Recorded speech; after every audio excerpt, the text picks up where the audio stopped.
There is no question about our performance and the direction of the country. But elections are also about what is to come. What will the new term of the administration look like? And I will say this to you.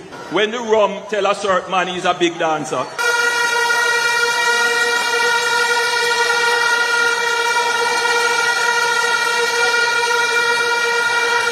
he goes out and he makes certain promises that people who understand how an economy works knows that it doesn't make sense. I expect that he knows how an economy works. And I expect that as a responsible leader, he wouldn't put something forward that is going to wreck the economy. But he did. It tells me that he doesn't respect you. We have managed a finely tuned economy. We know what is possible to do within responsible fiscal limits and what is not possible. Raising the threshold to $3.5 million doesn't make sense. And if it is done, you will pay for it within a year. Worst of all, it benefits about 120,000 persons, but 1.4 million Jamaicans will lose as a result of it. Right now, we are repairing 660 roads in Jamaica with a budget over a couple of years of $45 billion. That proposal costs somewhere in the region of $75 billion. It means it's either he would cut that program and something else or go and borrow to do it. I know there are some Jamaicans who are selfishly looking out and say, I am going to benefit.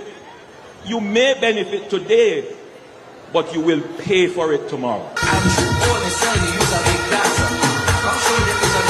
Now, the idea of a significant increase in the threshold was fathered by me. I heard Albin Hill telling the story, and I heard Marlon Morgan trying to sing the story. It's my picnic. This man a run come and try and take up the picnic. We already know it's the first man I see a run to take a jacket.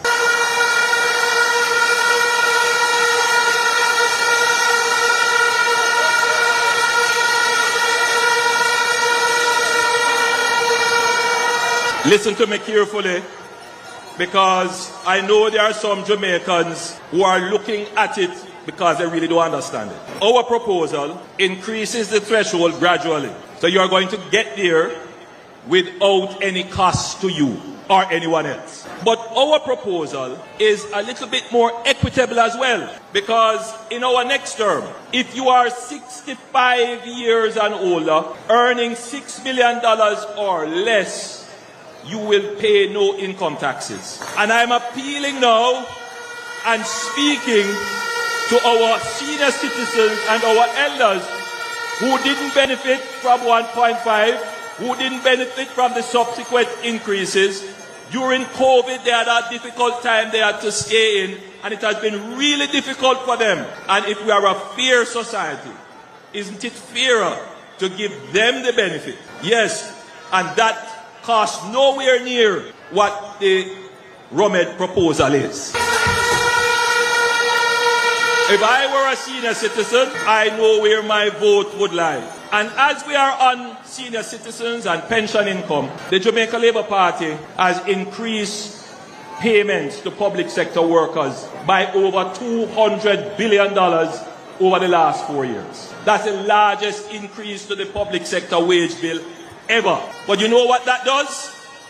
Under the new compensation program, it also increases the pension benefits of the people who are working now. So as our workforce ages and retires, one of the legacies of this Jamaica Labour Party government is that we have given more Jamaicans better pensions than ever before in the history of Jamaica.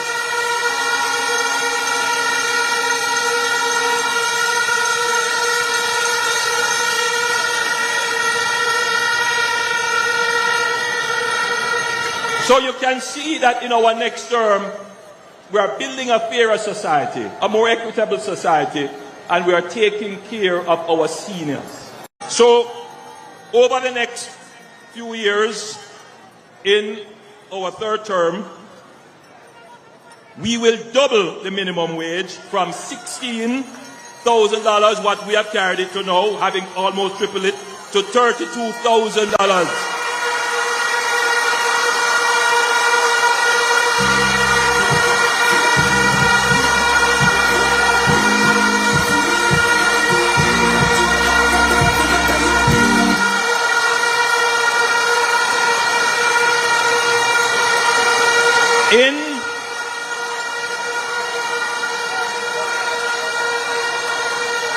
In our first budget, the minimum wage will move from 16,000 to 18,500 and then gradually after that for the next few years.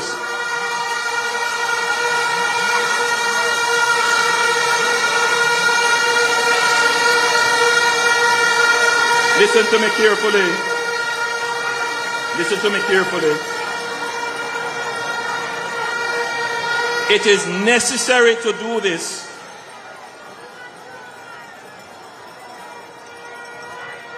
It is necessary to do this, and I want all Jamaicans to appreciate how our economy has changed.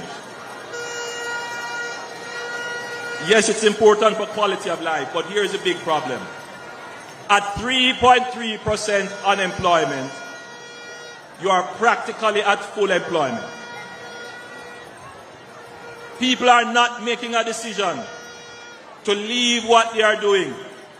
Many of them are at home, many of them are at the street side, some of them are hustling.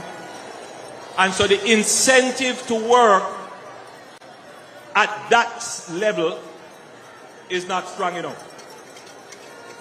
So by increasing the minimum wage gradually, you shift the incentive to work in favor of work. So you're going to get more Jamaicans voluntarily deciding to move out of the unemployment pool and into the labor pool. And that will give greater opportunity for growth in the economy.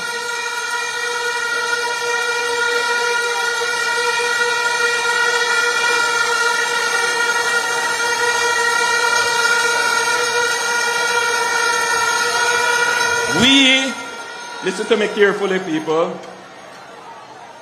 In the last 9 years, we have spent the time building a finely tuned economic engine. Finely tuned, finely balanced. You can't make any big swing. Everything you do, you have to plan it out over a period of time. And that is how we have managed to keep everything stable without asking you to pay any more taxes. And in fact, we have given back taxes to you. We are now giving the solidarity program. We have given a lot of increases in the minimum wage. And now the big thing is that Jamaica will move towards a livable wage. That is what you can expect in the third term of the Jamaica Labour Party. We are the party that move poor people from poverty to prosperity. We love the poor, but we hate poverty.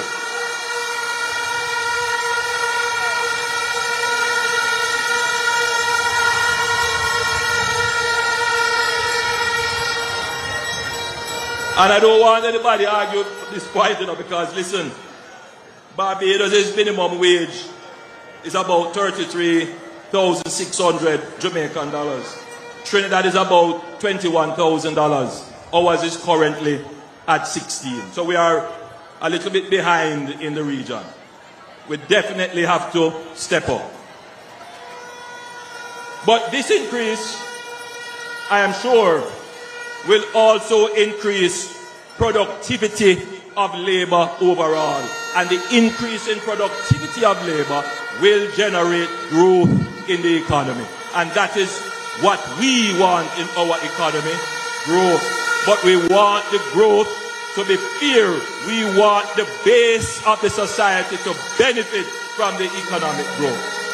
We are, if you notice our policy is not focused on a small group of people, which is what the 3.5 does. 120,000 versus 1.4 million people. No. We do not believe in transferring wealth from the poor to the rich.